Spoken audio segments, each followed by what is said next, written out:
Let's imagine that yesterday I met your friend Brian at a big party, but I cannot remember who Brian is, and I need your help to juke my memory.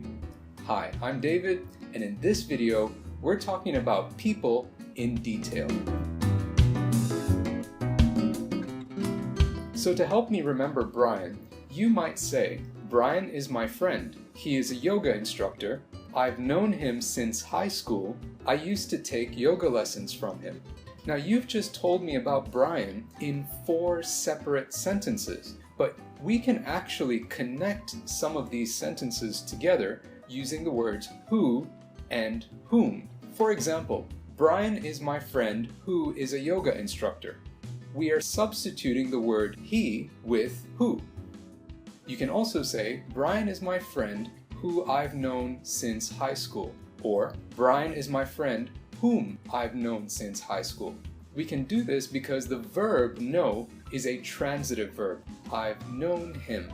You don't require any preposition here.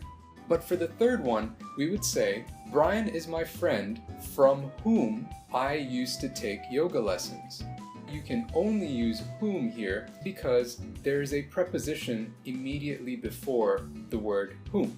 But let's say this in a different way. Brian is my friend who I used to take yoga lessons from. You can also say, Brian is my friend whom I used to take yoga lessons from. In this case, the word from is used at the end of the sentence, and so here you can use either who or whom. So to recap, when you're substituting the words he, she, they, you would use the word who. When you're substituting the words him, her, them, you can use either who or whom. But if you're using a preposition immediately before talking about the person, you have to use whom.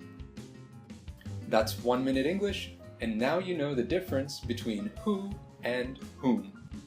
Did you find this video useful?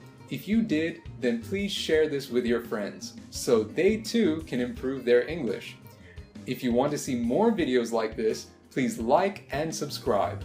Thank you so much for watching. I'll catch you in the next video.